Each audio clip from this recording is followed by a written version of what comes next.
Yep, y'all already know what time it is. About to drop another episode for the crew. This will be another demo. I'm going to drop this for the crew. You 9 guys, 10. And, first of all, fellas, I need y'all to go on Spotify, Apple Podcasts, and just check it out. And just see if the podcast is on there. And if it is, add it to your library. And then when I post this episode right here, y'all need to tell me if it shows up, because hopefully I can just post it, add it, and it'll just go right to y'all. But let me know if y'all see it. I know some of y'all told me you seen it, but let me know if you get this episode.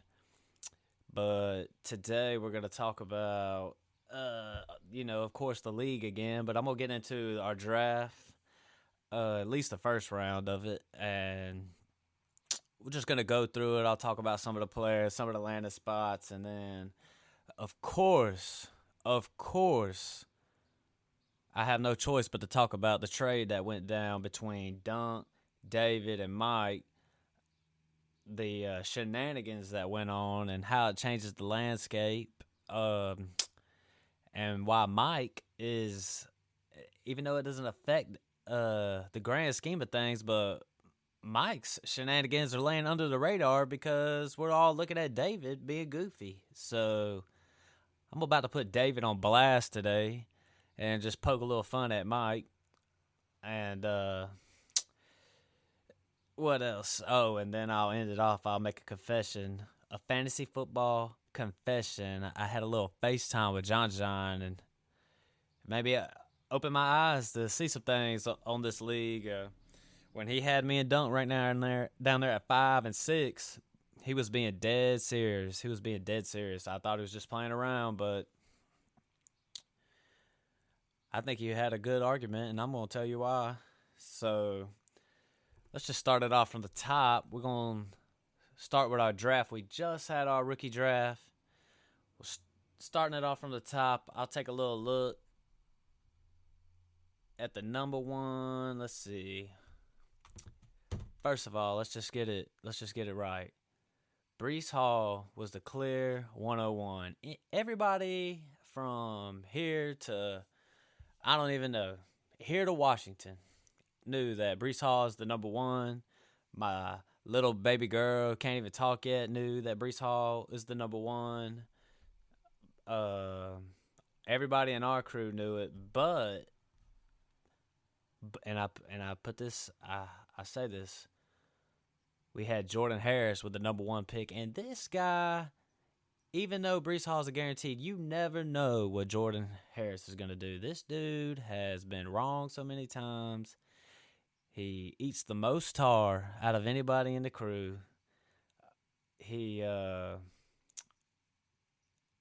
don't even know what to say. Like, if there was anybody who could screw up the 101, it would have been Jordan Clay Harris. But to my surprise, he takes Breece Hall, the obvious number one.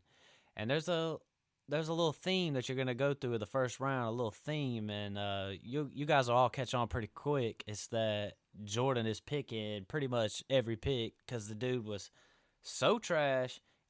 But he could have had more picks, but this dude trades the 104 for Tyler Lockett. So David had him shook for a little while. He had him shook. Jordan's track record, he doesn't have the greatest track record when it comes to being smart, making good decisions. He takes Breece Hall. I like Breece Hall. I think he's going to thrive. I think the Jets got something cooking in the kitchen up there. I think they keep on adding offense. Got 2 young receivers, got 2 young running backs, got a young quarterback. This is an offense on the verge. They're ready to blow. And I'm not talking about next year. I think it'll be probably a little bit the same. But they'll see some improvements. It all comes down to Zach Wilson, of course. But at least Breece Hall's the running back. So even if Zach Wilson goes out there and acts like a bum, Breece Hall is there. He's going to take probably, I imagine he's going to take 75, 80% of the snaps. I have heard some debates talking about Michael Carter coming as a third down back and taking away some of the carries. And I don't know. I think Michael Carter is out of the picture. I think he's done. When you let's see, they drafted Breece Hall. The Jets drafted him in the second round, I believe. It was pretty high. When you give up that kind of draft capital for a running back, they're going to use him until the wheels fall off. So Jordan Harris went with Breece Hall, the obvious choice. I'm glad he didn't mess it up. Let's just move on to a little bit. Let's see, the Akil Galani, my guy, had the second and third picks. So he goes Drake London and what's his name? Kenneth Walker. Kimba. Nah, I'm just kidding. Kenneth Walker. And with Drake London landed with the Falcons, I see why Akil takes Drake London over Garrett Wilson, Trey Burks, Jameson Williams. I think if you have the number 2 pick, there's a few choices.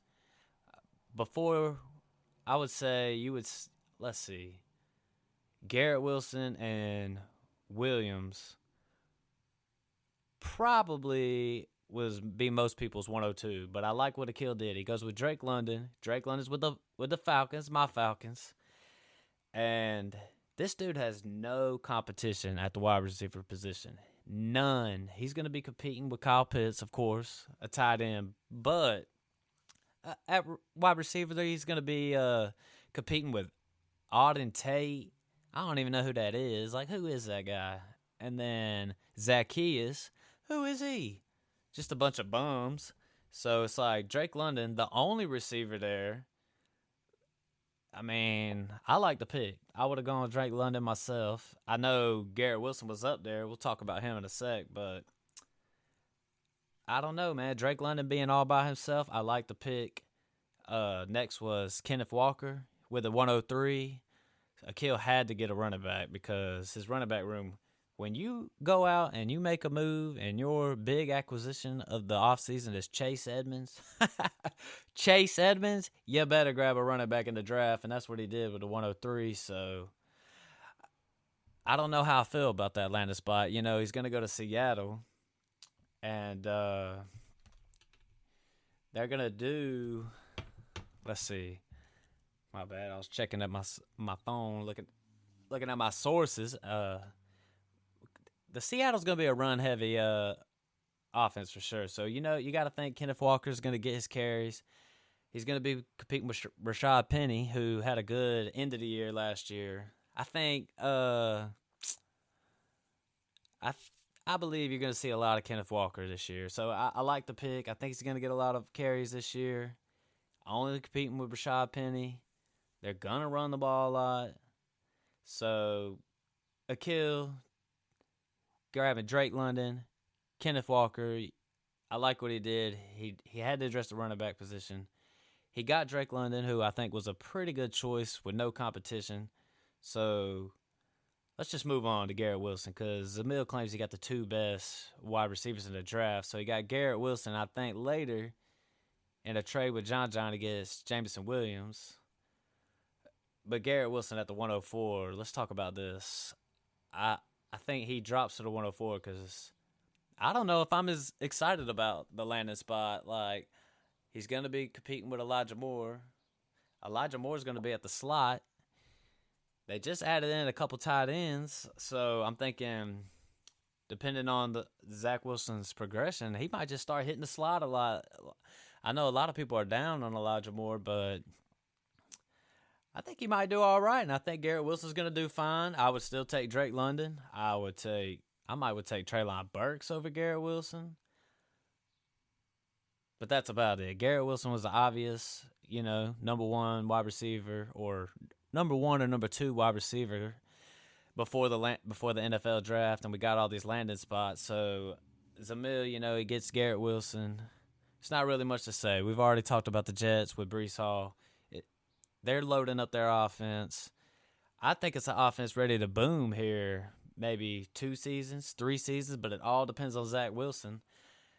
Garrett Wilson has being a wide receiver, he's a little more dependent. He needs Zach Wilson to take a step up, make strides, and be good. Unlike Brees Hall, like this dude, Zach Wilson could be a bum, and Brees Hall is going to ball, is what I expected. So Zamil, it was an obvious choice. You got a good wide receiver, but let's move on to my guy, Hakeem the Dream, Mr. Goofball himself. He takes Treylon Burks with a 105, and I like it.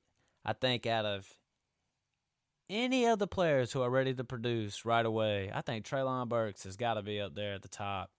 Rookie year, he takes A.J. Brown's spot, who just got traded to Philly. He's going to do a lot of things. He's going to do a lot of things similar to A.J. Brown, but they're going to get him involved in the game. I think they're going to get Trey Burks a lot of touches, even as a rookie. I'm not really sure where the Titans stand because they just drafted a quarterback, albeit the third round. But shipping out A.J. Brown, that's basically telling me you're in rebuild mode. Derrick Henry's probably next. I mean, he might be on his last leg. So I'm thinking Treylon Burks, at least as a rookie, he's going to get a lot of catches, a lot of touches. But beyond this year, I don't know what to think about Treylon Burks because I don't know what to think about the Titans because I think they're bums. And I think Ryan Tannehill is a bum.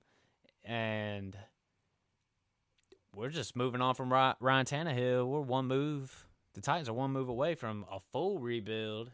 I like Trey Burks right away. But what is going to happen beyond then? That's a good question to ask. But let's move on to the next one. At the 106, Jordan Harris gets Olave from New Orleans, and I like it. He was probably the most NFL-ready wide receiver coming into the draft.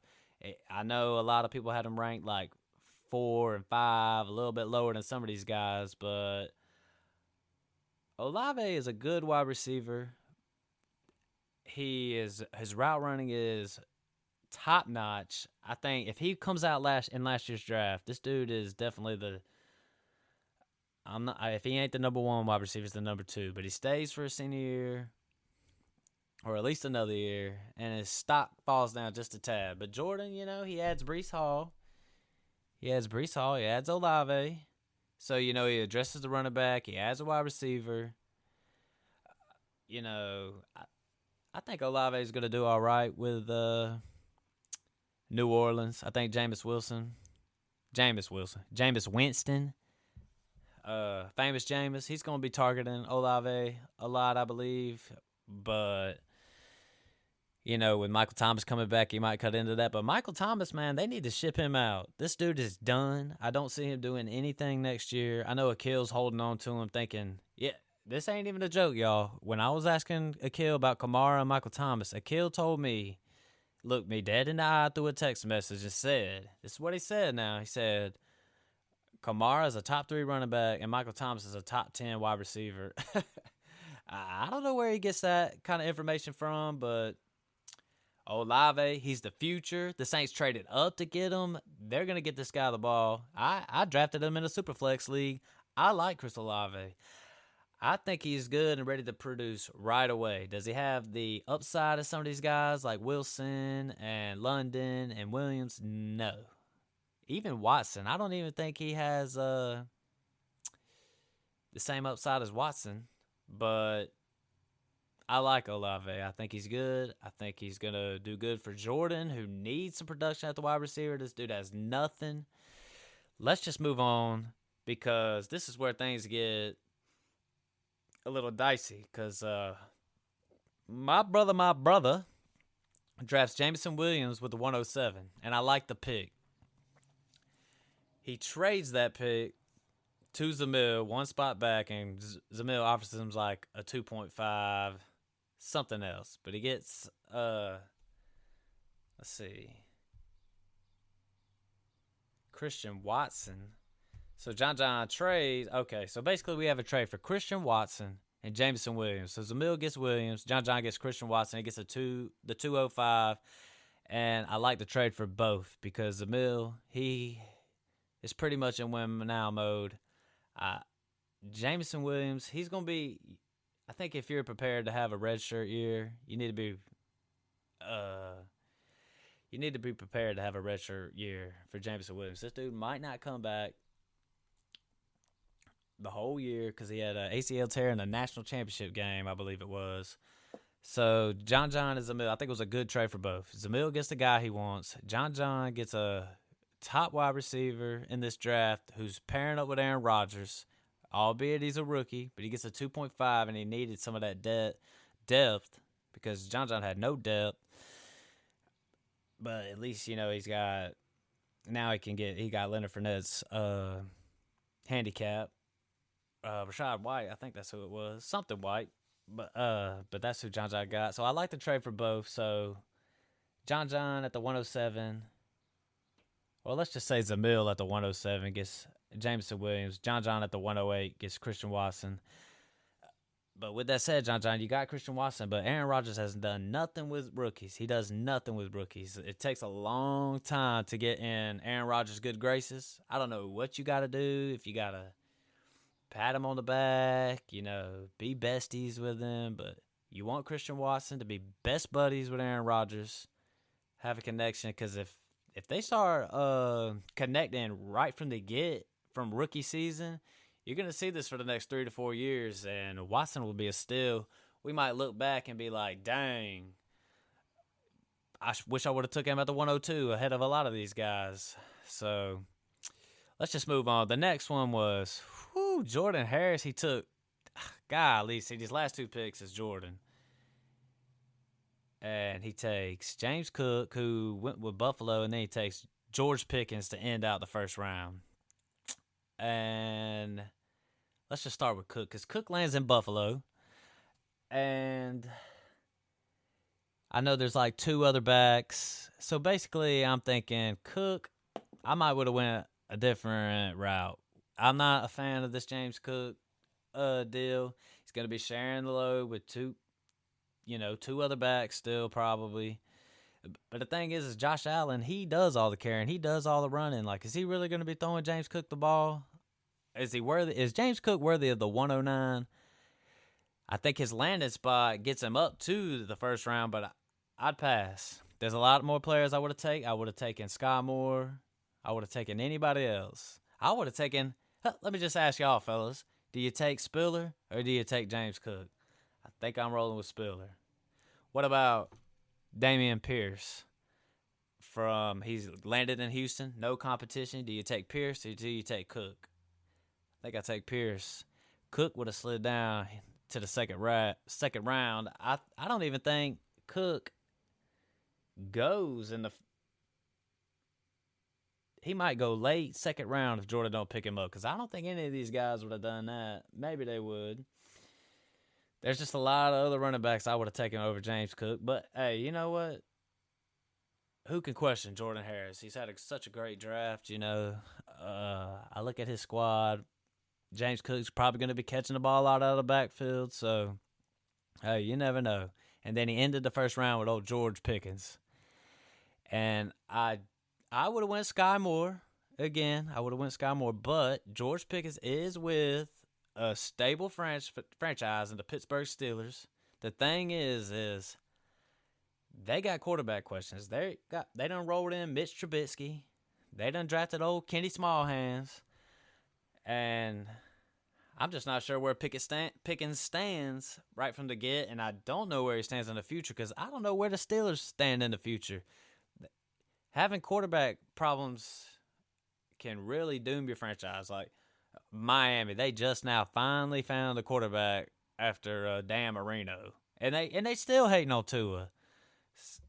Denver, from John Elway, they had Peyton Manning for a couple of years, but they still have not found a quarterback. So I'm just hoping, for George Pickens' sake, that this man, they find this guy. Pittsburgh Steelers find them a quarterback, because maybe Kenny Pickett is the guy. Wow, as I'm recording, Hakeem Seven Thomas is interested in CeeDee Lamb. Keep wishing, buddy. But, yeah, George Pickens, I like the stable franchise. I just don't like the quarterback situation they got there. He should have went Sky Moore. But Jordan picking 2 Georgia boys at the end of the draft, like, am I shocked? No, I'm not shocked, even in the slightest. But let's just that was the first round of our draft.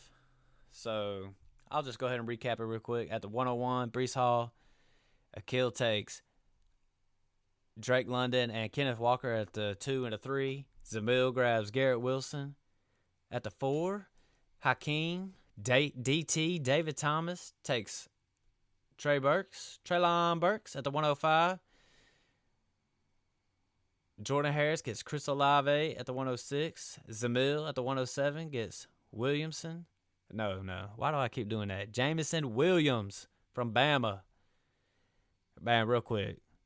Now, I ain't trying to say anything, but Williams, he showed out at Alabama, but he was on the same roster with all these dudes at Ohio State. Olave, Wilson, that other dude's name I can't pronounce. Man, he couldn't get no play time, but he could find it in the SEC. I ain't trying to say anything, but he goes to Bama and he thrives. But Ohio State, he couldn't even see the field. That might be a little cause of concern. At the 108, Christian Watson went to John. Then Jordan capped us off with James Cook and George Pickens. But as good as that draft was, I want to talk about this trade that went down last night. Let me just pull it up real quick because I just can't even believe what David had did last night. Like, all right, so basically Duncan, out of all the players, Duncan grabs Alvin Kamara and Cole Kmet, but I don't even care about that. Duncan gets Alvin Kamara. And what does he give up to get Alvin Kamara, a top running back? He's definitely going into the season. This dude Kamara's got to be, what? In your startup drafts, I bet he's going in the first round. Probably, I don't even know. Kamara is probably going to have a top 10 running back year. All Duncan had to do was give up A.J. Dillon, Khalil Herbert, what's his name? Brevin Jordan from the tight end at Houston, and Stevenson from New England. It's like, dude. So David adds all these players that ain't even bench players. They're add drop guys, except for maybe Dillon. Herbert, he's a backup running back. Like, you couldn't get Travis Etienne, David. You couldn't get Cam Akers. Like, why'd you go to the bottom of the bench and was like, done, let me get these bums? Like, I don't understand why you're not even going to take a swipe at Jerry Jeudy or Elijah Moore. You're just, oh, man, give me Herbert. You want Kamara? Give me Herbert.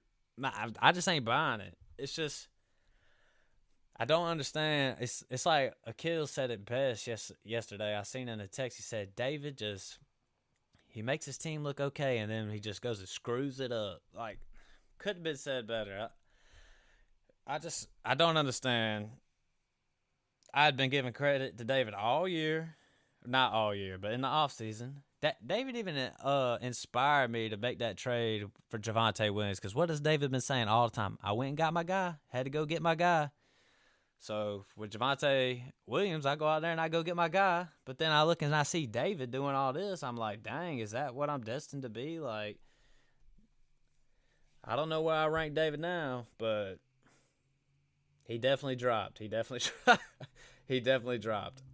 Duncan over here just bullying kids, like, gets on the group chat and just starts talking junk, and y'all just go for it. I'm like, how are y'all even falling for these shenanigans? Like, did you really just give up Kamara for these dudes?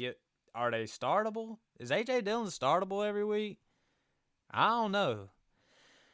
But what slides under the radar, this whole thing, what slides under the radar, it doesn't have that much impact on the Dynasty season, but this dude Goggles, Big Mike over here, trades a running back. We already done discussed. This dude's running back room is dead last. Dead last. I don't know who David's got at running back now, but it could be dead last night. This dude, Michael, was way down at the bottom at running back. And what does he do? He trades a running back and gets a wide receiver, Devontae Smith, whose stock is pretty much nothing now with the trade of A.J. Brown headed to Philly. And it's like, what? This dude goggles. He trades a running back and trades back in the 2023 draft. Gets rid of a second. He takes a third for Devontae Smith. What are you thinking, dude? What are you thinking? I just don't understand, man. But that's just flying under the radar. Nobody wants to say nothing to Big Mike since he's the defended champ. But it's like, let's just put it like this. I think we should all keep tabs. Because what was that discussion we had to debate? What are more valuable? I was saying running backs. Y'all were all saying wide receivers in a PPR league. Well, let's just look at Micah's team and see where he finishes at the end of the year. He's stacked at wide receiver, but his running backs are bad. So if this dude finishes up there in the top 2 or 3, I'll gladly walk to y'all side and be like, yep, you're right. Maybe I should think wide receivers are more valuable.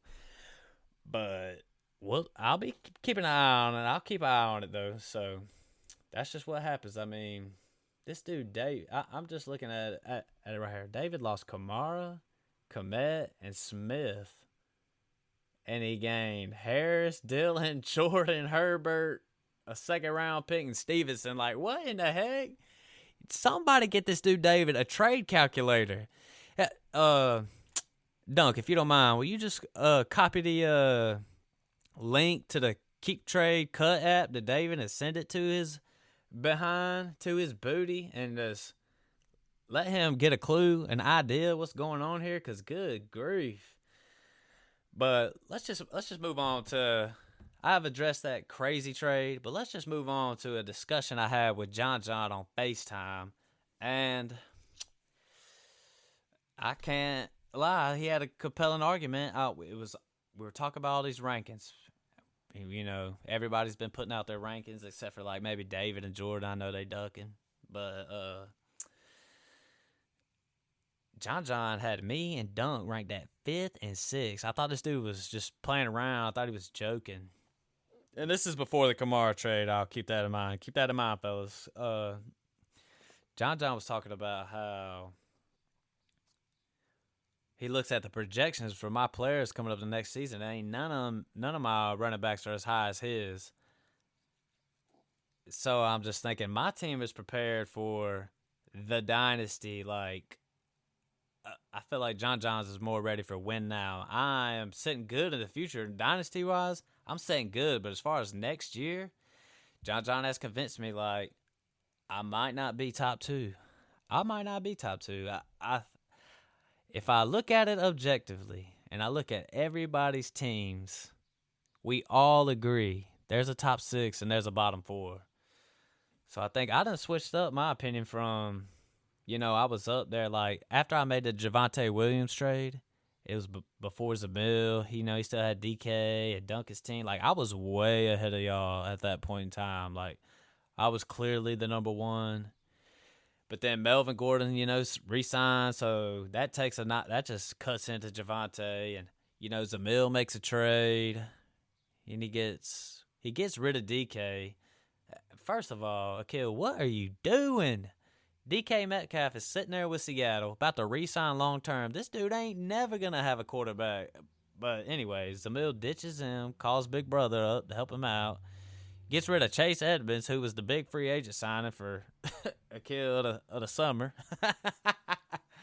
And basically what I'm saying is there's a top 6 and there's a bottom 4. But if I had to rank it right now, Zamil's 1, Dunk is 2, Will is 3, I'm 4, John's 4, I'm 5, Micah is 6, and then you got the 4 teams that are rebuilding. So I'm saying it right now. I'm humbling myself a little bit. It was a hard pill to swallow. I could still win next year. There's 6 guys that could still win. And even though I'm set up for the dynasty in the long term, maybe next year's not my year. I look at some of y'all's teams. I look at Dunk's team now. I just got Kamara. I'm sure John would have him moved up. Should, compared to his logic. Should have Duncan moved up in his rankings, you would think. John did tell me I should be ahead of Mike, though. He said he messed up. I'm like, yeah, Mike. I'm like, whoop-de-doo, dude. But, so that's just what it is, fellas. Like, I think I'm a top 6 team. I think I could win it this year, but it's not as what it seems. So the 6 teams that could win are Mike, John, me, Zamil, Dunk, and Will. So there you have it, fellas. I'm number 5 right now going into the next season. Now, dynasty-wise, I'm up there.